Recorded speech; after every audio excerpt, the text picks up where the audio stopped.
तो आ गए आप लोग। कुली मूवी को रिलीज के एक हफ्ते से ज्यादा दिन हो गए और कुली को ऑडियंस का मिक्स रिस्पॉन्स मिल रहा है, जिसकी वजह क्या सारी है जिनको मैं आज की इस वीडियो में कवर करूंगा और लोकेश की 5 सबसे बड़ी गलतियां बताऊंगा जो इस मूवी को फ्लॉप की लिस्ट में शामिल करता है। तो वीडियो को बिल्कुल भी मिस मत करना।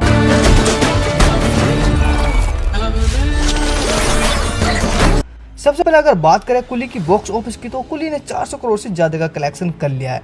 बट जो मूवी की हाइप थी, जिसे लोग देखकर अंदाजा लगा रहे थे कि ये इस बार तमिल इंडस्ट्री को 1000 करोड़ की लिस्ट में शामिल करेगी, बट मूवी ने डिसअपॉइंट किया।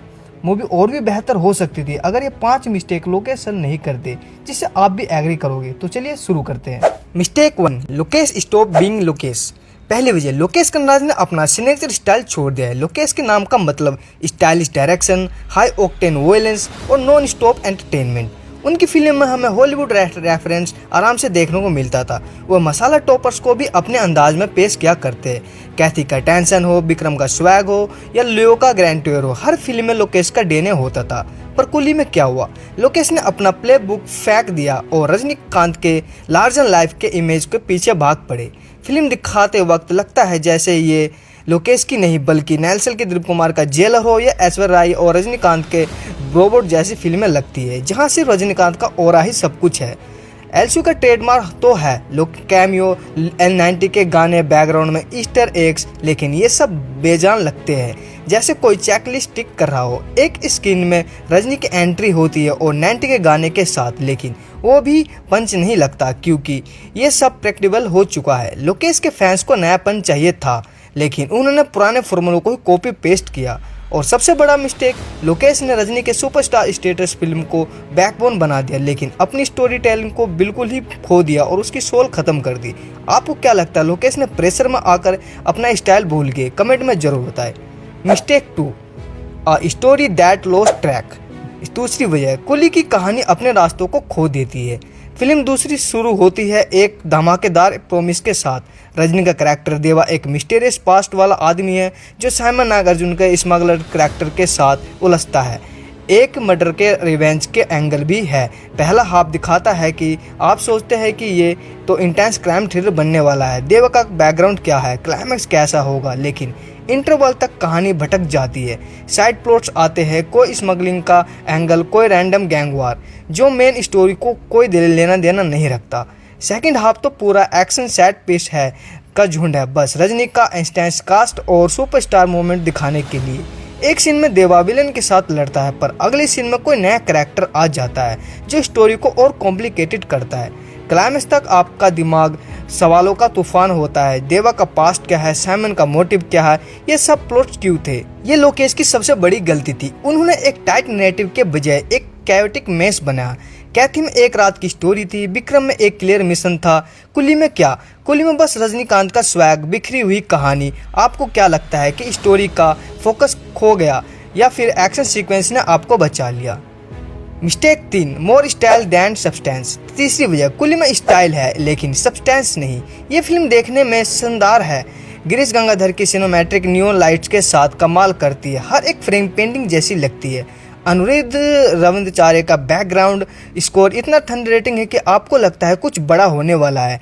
Action scenes slow motion current के साथ किया गया है, जैसे हॉलीवुड लेवल में होता है, लेकिन ये सब नीचे। कहानी बिल्कुल खोखली है, कैरेक्टर आते हैं जाते हैं बिना किसी वजह के। Important plot twist action sequence के बीच में आते हैं जहां पर उनका कोई इम्पैक्ट भी नहीं होता।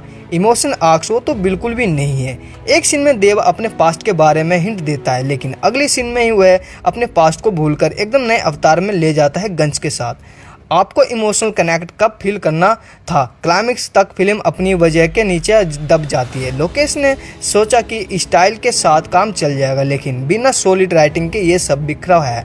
आपको क्या लगता है कि विजुअल और म्यूजिकल ने फिल्म को बचा लिया या वीक राइटिंग ने सब कुछ बिगाड़ दिया?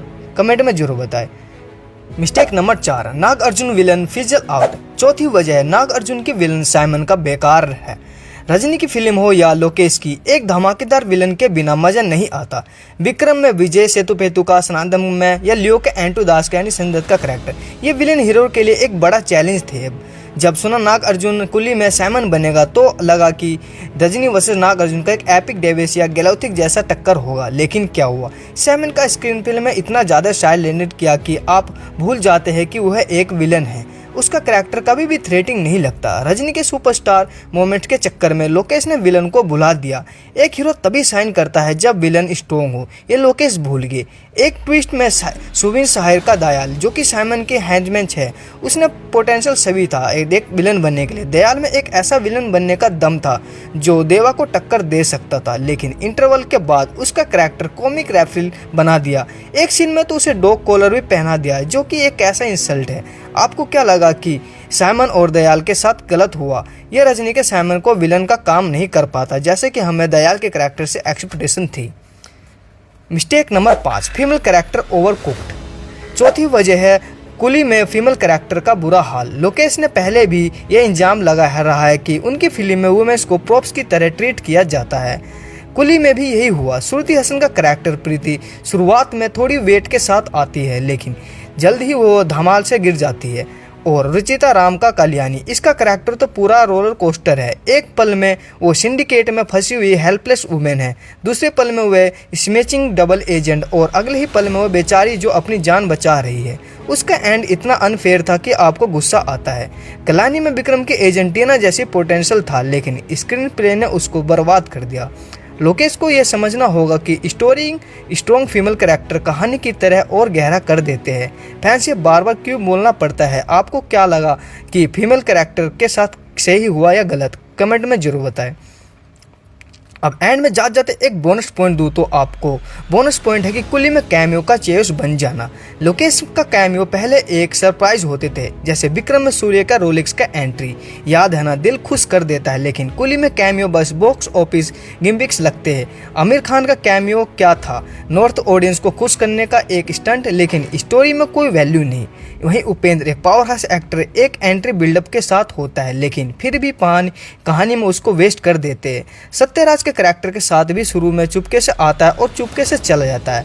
ये कैमियो स्टोरी के लिए नहीं, बस हाइप के लिए था। तो दोस्तों, ये थी कुली की 5 सबसे बड़ी गलती। लोकेश कनराज और रजनीकांत की ये कोलैबोरेशन एक मास्टरपीस बन सकता था, लेकिन ये एक मिस्ड अपॉर्चुनिटी बन गया। क्या लगता है आपको भी कुली ने डिसअपॉइंटेड किया या आपको मूवी अच्छी लगी? ये भी फिर भी आपको इसमें कुछ पसंद आया तो कमेंट में जरूर बताएं, और इस वीडियो को लाइक और शेयर करना ना भूलें। तो सब्सक्राइब करो। अगले वीडियो में मिलते हैं, तब तक के लिए कीप वॉचिंग।